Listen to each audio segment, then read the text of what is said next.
इस्राएल-हमास युद्ध को 31 दिन पूरिला। गाजा स्ट्रिप्रे मृत्यु संख्या 10,000 टपिलाणी। इस्राएल डिफेन्स फोर्स रो टार्गेट हमास हेले जीवन जाउछि निरीह साधारण जनतांकर, निष्पाप शिशुंकर, निरपराधी महिलांकर। मृतकଙ୍କ ମଧ୍ୟରେ अधिकांश शिशु और महिला, जहाकु नै विभिन्न मानवाधिकार संगठन गभीर चिंता प्रकट करिबार लागिछंती।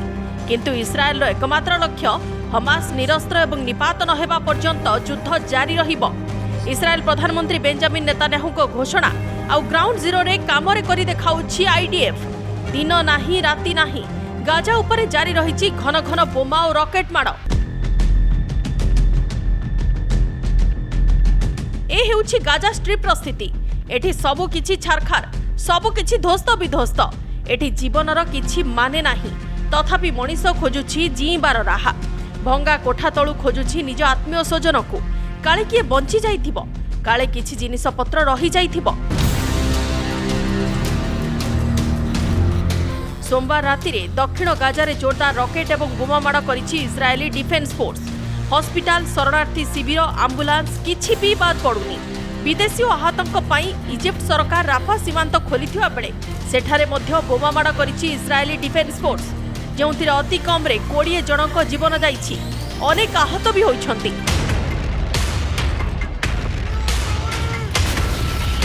प्रतिशोध नारे काहेकि एभଳି युद्ध, काहेकि अंतर्जातीय मानवीय आईन रो खोला उल्लंघन। गाजारे आउ केते लोकंक जीवन गले विश्व चेतिब। अस्त्र विरति संक्रांत प्रस्ताव को जातिसंघ साधारण अधिवेशन में समर्थन मिलिबा परे मध्य काहेकि ताहा कार्यकारी हेउनी। इस्राएल आक्रमण रे साधारण जनतांक मृत्यु को नै गभीर चिंता व्यक्त करिसंती जातिसंघ महासचिव।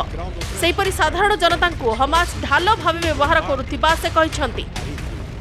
The nightmare in Gaza is more than a humanitarian crisis. It is a crisis of humanity.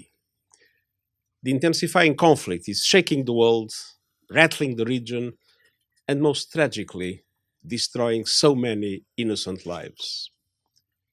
Ground operations by the Israel Defense Forces and continued bombardment are hitting civilians, hospitals, refugee camps, mosques, church, and UN facilities, including shelters. No one is safe. At the same time, Hamas and other militants use civilians as human shields and continue to launch rockets indiscriminately towards Israel. Gaza होइगलानी मसाणी। Israeli defence force पाई Gaza रे केही भी सुरक्षित नुहंती, जहाकु नै चिंता व्यक्त करिछि जातिसंघ। गत 3 दशंधि रे एभଳି केबे होई नथिला।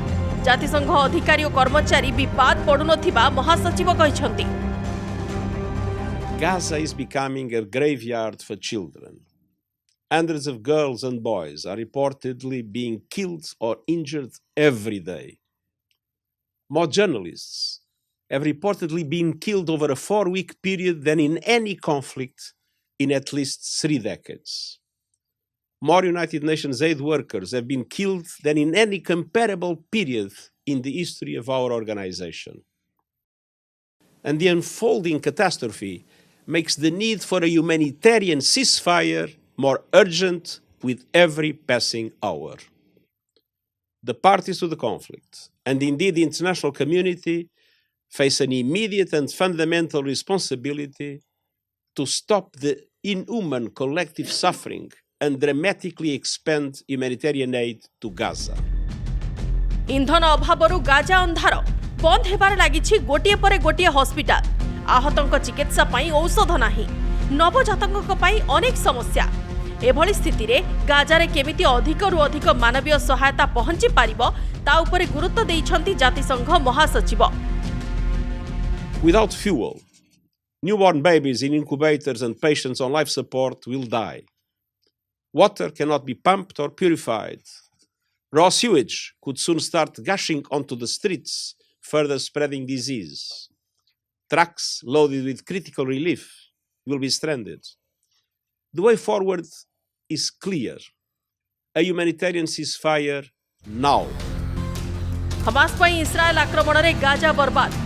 ता सहित वेस्ट बैंक एवं रामल्ला रे मध्य आईडीएफ रो आक्रमण और रेड किछि कम नाही। धीरे धीरे युद्ध व्यापक हेबार संभावना सृष्टि हेउछि। एभली स्थिति रे आत्मरक्षार ना नहीं प्रथमरु इस्राएल को समर्थन करि चलिथिबा बेले किछि दिन हेबो गाजा पई मानवीय सहायता कथा उठाई चलिछि। The efforts to significantly expand humanitarian assistance to people in need, efforts to prevent the conflict from spreading to other parts of the region, and what we can do to set the conditions for a durable, sustainable, lasting peace for Israelis and Palestinians. October 7 रे इस्राएल उपर आक्रमण दिन 224 जन को अपहरण करी आनिछि Hamas. सेमानक मध्यरु मात्र 4 जन को छाड़िथिबा बेले एबे भी 220 जन को बंधक रखिछि। इस्राएल रो एते आक्रमण परे भी सेमानक छाडुनी हमास। बंधकक मध्यरे किछि इस्राएली नागरिक थिबा बेले आउ किछि विदेशी। सेमानक मुक्ति पाई कैंडल लाइट शोभायात्रा करा जाइछि। Bureau report news 18 Odia.